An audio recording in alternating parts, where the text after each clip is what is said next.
Assalamualaikum warahmatullahi wabarakatuh. Kembali lagi di channel aku Gumara TV. Jadi di video kali ini mungkin bakal beda banget sama video-video yang pernah diupload sebelumnya. Di video kali ini aku bakal sharing ke teman-teman salah satu materi fisika, yaitu hukum Hooke.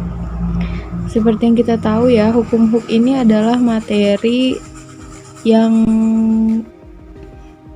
aplikasinya ada pada benda-benda yang elastis. Nah, sebelum masuk ke materi, pertama-tama kita harus tahu dulu penemunya siapa gitu kan, karena sejarah juga penting untuk memahami suatu materi. Jadi kita jangan pernah melupakan sejarahnya. Oke, penemu atau pencetus dari hukum Hooke ini adalah Robert Hooke. Dia ini adalah seorang penemu, ahli kimia, fisika, dan juga matematika, arsitek, serta filsuf. Jadi dia punya banyak sekali bidang-bidang keahlian. Beliau ini lahir pada tanggal 28 Juli 1635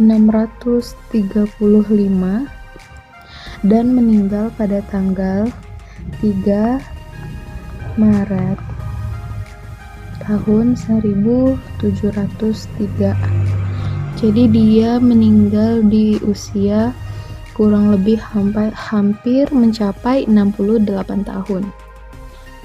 Dia ini dikenal atas penemuan-penemuan yang luar biasa seperti hukum Hooke yang akan kita pelajari nanti, mikroskopi, serta penerapan istilah sel. Beliau juga adalah salah satu alumni dari universitas ternama di dunia, yaitu Oxford University. Jadi baiklah, kita langsung masuk ke materinya ya. Jadi hukum Hooke ini menyatakan bahwa semakin besar gaya yang diberikan, maka pegas juga akan semakin memanjang. Jadi kalau dari kalimat ini kita sudah bisa mendapatkan satu teori di mana kalau misalnya kita memberikan gaya yang semakin besar, maka pegasnya juga akan semakin memanjang. Untuk secara lengkapnya, bunyi hukum Hooke ini adalah jika gaya tarik yang diberikan pada sebuah pegas tidak melampaui batas elastis, maka pertambahan panjang pegas itu berbanding lurus atau sebanding dengan gaya tariknya. Jadi ternyata ada satu syarat yang harus dipenuhi untuk mengaplikasikan hukum ini. Syaratnya adalah tidak melampaui batas elastis. Kenapa seperti itu? Karena jika dia melampaui batas elastis, maka sifat elastis dari suatu benda itu akan hilang. Jadi misalnya kita menarik pegas itu dengan gaya yang sangat besar, maka pegas itu bisa menjadi rusak. Nah, kalau misalnya sudah menjadi rusak, hukum ini tidak lagi berlaku dalam pegas tersebut. Tetapi kalau misalnya masih dalam kategori tidak melampaui batas elastis, maka hukum ini akan berlaku untuk semua benda yang memiliki sifat elastis. Oke, baiklah, setelah kita mengetahui definisi dari hukum Hooke tadi, kita bisa menuliskan suatu persamaan dari definisi hukum Hooke tersebut. Itu persamaannya adalah F sama dengan K dikali delta X. F di sini adalah gaya yang kita berikan kepada pegas atau benda elastis. Jadi di sini sebenarnya hukum Hooke bukan hanya berlaku pada pegas, tapi kepada seluruh benda yang memiliki sifat elastis. Jadi F di sini tadi adalah gaya yang kita berikan, dan delta X di sini adalah pertambahan panjang yang dihasilkan ketika kita menarik pegas tersebut atau memberikan gaya. Di sini gayanya adalah berupa beban. Jadi ada beban yang digantungkan di ujung pegas sehingga pegasnya akan menjadi bertambah panjang. Dari yang awalnya hanya sepanjang ini menjadi bertambah panjang sepanjang ini. Jadi selisih antara panjang awal yang di sini dengan panjang akhir yang di sini itu disebut dengan delta X atau tadi pertambahan panjang. Mungkin teman-teman di sini ada yang bertanya, itu K apa ya? Nah, K ini adalah konstanta pegas. Jadi ini adalah suatu ketetapan angkanya berdasarkan pegas atau benda elastis yang kita gunakan. Ternyata persamaan ini masih ada yang kurang. Yang kurang adalah tanda minus di sini. Kenapa di sini ada tanda minus? Karena tanda minus ini menunjukkan gaya pemulih.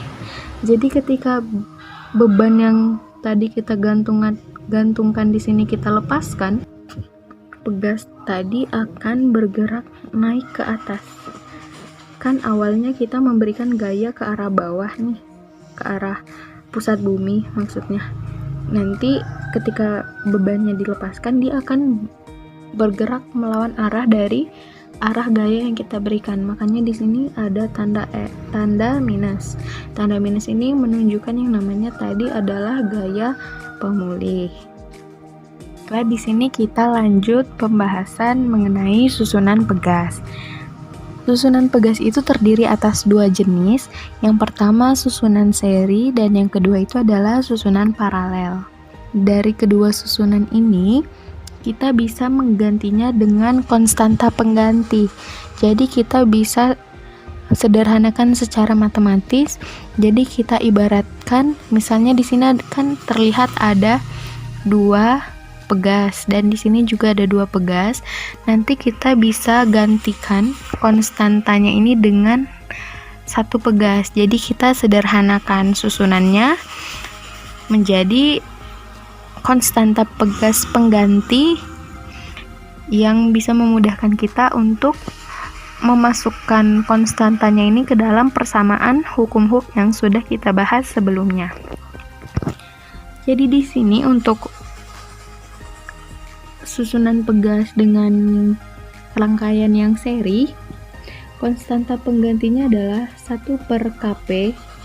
Kp di sini adalah konstanta pengganti ya, sama dengan 1/K1 tambah 1/K2. Untuk susunan pegas yang paralel, konstanta penggantinya itu sama dengan konstanta 1 ditambah dengan konstanta 2. Jadi kalau untuk yang seri tadi dia pakai 1/. Nah, kalau misalnya yang paralel dia langsung ditambah. Bedanya hanya di 1/, dan langsung ditambah aja. Jadi seperti itu. Untuk materi yang terakhir ini adalah grafik hubungan antara gaya F dengan pertambahan panjang X atau yang biasa juga disebut dengan delta X. Di sini kalau teman-teman lihat ada 3 titik, titik A, titik B, dan titik C. Jadi kalau teman-teman ingat di awal saya sampaikan bahwa syarat untuk hukum Hooke ini berlaku adalah tidak melampaui batas elastis dari suatu benda. Jadi, kalau teman-teman lihat di bagian pertama, yaitu daerah elastis. Daerah elastis ini adalah daerah yang mematuhi hukum Hooke. Daerah elastis ini masih bisa mengikuti hukum Hooke, yaitu semakin besar gaya yang diberikan, maka semakin besar pula pertambahan panjangnya. Maka kalau misalnya kita cuplik bagian sini, itu bentuknya akan menjadi seperti ini, karena dia tadi berbanding lurus. Oke, lalu kita lihat di sini adalah titik A ini, batas linearitas. Jadi batas linearitas ini sama seperti batas elastis. Jadi ini adalah batas suatu benda itu memiliki sifat elastis. Setelah itu dia akan menuju ke titik B yang merupakan daerah plastis. Jadi di bagian sini benda yang awalnya tadi elastis karena diberikan gaya terus-menerus sehingga batas linearitasnya ini terlewati, jadi dia akan menjadi plastis. Jadi dia tidak lagi elastis seperti itu. Makanya kalau misalnya kita lihat di bagian kalau misalnya kita lihat di bagian sini dan kita cuplik, dia akan seperti ini. Kenapa seperti ini? Karena jadi dia mulai kehilangan sifat elastisnya sampai akhirnya benda itu akan tiba di titik C jika kita terus memberikan gaya. Di titik C ini adalah titik putus atau batas benda tersebut. Misalnya benda tersebut adalah pegas. Jadi kalau kita terus memberikan gaya, maka pegas tersebut akan rusak seperti yang saya sampaikan di awal tadi. Atau misalnya benda elastis tersebut kita gunakan adalah karet. Jadi kalau misalnya kita terus tarik karetnya, maka karetnya akan putus. Dan misalnya benda elastis yang kita gunakan adalah bambu atau sebilah bambu yang lentur itu, lalu kita terus berikan gaya, akhirnya bilah bambu itu akan patah. Makanya di sini ada yang namanya titik putus. Jadi grafik ini sudah cukup bisa menginterpretasikan materi kita hari ini. Jadi kesimpulannya adalah benda itu akan mengikuti hukum Hooke apabila dia masih di dalam daerah elastisnya, di bawah batas elastis dari benda tersebut. Apabila kita memberikan gaya yang melewati batas elastisnya, maka ia akan kehilangan sifat elastisnya. Jadi dia tidak elastis lagi, bahkan akhirnya dia bisa menjadi rusak. Mungkin teman-teman di sini ada yang bertanya, saya menggunakan aplikasi apa untuk menuliskan materi ini? Saya menggunakan aplikasi Incredible. Jadi aplikasinya itu